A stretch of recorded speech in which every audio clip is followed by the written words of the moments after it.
Start with the great and supreme name of Allah, whose most Rahman and Rahim. So this is Zainab, son of Aslam Masih from CDF Schooling System campus. So today my presentation topic is frog. So now we are going to discuss about frog.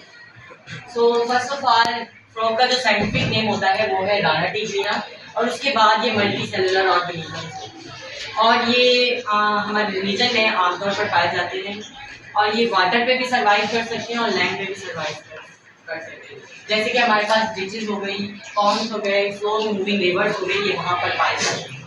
उसके बाद उनकी जो body है वो दो हिस्सों में divide की गई है। पहला है हमारे पास हेड और दूसरा है ट्रंक। इसकी जो है गर्दन नहीं होती जिसे हम नेक कहते हैं, जिसकी वजह से इसे दो पार्ट्स में डिवाइड किया जाता है। उसके बाद ये खाता क्या है, ये इंसेक्ट्स खाता है क्योंकि ये रिवर्स के करीब रहता है या डिशेस के करीब रहता है, तो वहाँ पर इंसेक्ट पाए जाते हैं जो कि इंसेक्ट खाते हैं। उसके बाद अब हम इनके जो पार्ट हैं उनको डिस्कस करेंगे। तो पहला है हमारे पास टंग। सो आप सबको पता है कि टंग के ऊपर टेस्ट बड्स मौजूद होते हैं जो कि हमें खाने का जायका देता है या महसूस कर पाते हैं हम। तो इसका भी इसी तरह होता है कि जब ये इंसेक्ट कोई खाता है तो उसका जायका जब हम टेस्ट करते हैं तो इसी तरह ये टंग इसकी काम आती है कि वो किसी भी खाने के टेस्ट को फील कर सकते हैं। उसके बाद है हमारे पास आई। तो आईज जो है वो हमें किसी भी चीज़ को देखने के लिए काम देती है क्योंकि वो हमारी तस्वीर बनाती है। हमारी आंखों का प्रोसेस इस तरह होता है। और उसके बाद आ जाता है ब्रेन। ब्रेन जो है इसके अंदर जो भी फंक्शंस होते हैं जैसे कि नर्वस फंक्शन हो गया, हमारे पास डाइजेशन हो गया, रिस्पायरेशन हो गया, ब्रीथिंग, ये सारा कौन कंट्रोल करता है, ब्रेन कंट्रोल करता है। कोई भी मूवमेंट इसकी बॉडी जो करती है या कोई भी हरकत करती है तो वो सारा कौन कंट्रोल करता है, हमारा ब्रेन। और उसके बाद हमारे पास आ जाता है एयर। एयर जो है वो ऑडियो इन्फॉर्मेशन को कंट्रोल करता है और ये सेंसरी आर्गन, जो भी हम बोलते हैं, जो भी ये सुनता है तो ये कान के थ्रू ही सुनता है। उसके बाद है हमारे पास लंग्स। लंग्स जो है आमतौर पर सांस लेने में, रिस्पायरेशन में काम आते हैं क्योंकि इनके अंदर गैसेस चेंज होती है। उसके बाद है हमारे पास हार्ट। हार्ट जो है वो ब्लड पंप करता है, जैसे हमारी बॉडी में ब्लड पंप होता है और बॉडी के डिफरेंट ऑर्गन्स तक पहुंचता है, तो इसी तरह इसमें भी यही काम होता है कि इसका जो हार्ट है वो ब्लड को पंप करता है और नर्व्स के थ्रू या आर्टरीज वैन के थ्रू जाता है हमारे बॉडी के पार्ट्स। उसके बाद हमारे पास आता है लिवर।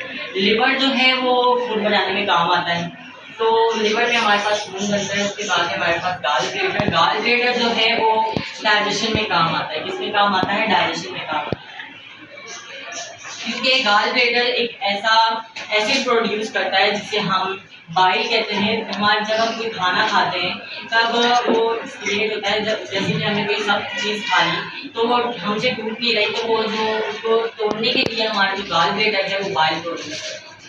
उसके बाद हमारे पास आ जाते हैं पेनक्रियाज। पेनक्रियाज भी डाइजेशन में ही काम देते हैं। जब हमारी डाइजेशन होती है तो जो पेनक्रियाज होते हैं वो एक जूस एक्सक्रिएट करते हैं जिससे हमारे खाना जो है और मज़ीद तोड़ा जाता है। नेक्स्ट है हमारे पास स्टमक। तो स्टमक जो है जिस तरह हमारी बॉडी में फूड स्टोर होता है इसी तरह ही मेंढक की बॉडी में भी फूड स्टोर होता है, तो वो स्टोर कौन करता है, वो स्टमक स्टोर करता है। और स्टमक में डाइजेशन भी होती है, जैसे कि केमिकल डाइजेशन हो गई, ये भी एक डाइजेशन का पार्ट है। उसके बाद हमारे पास स्मॉल इंटेस्टाइन।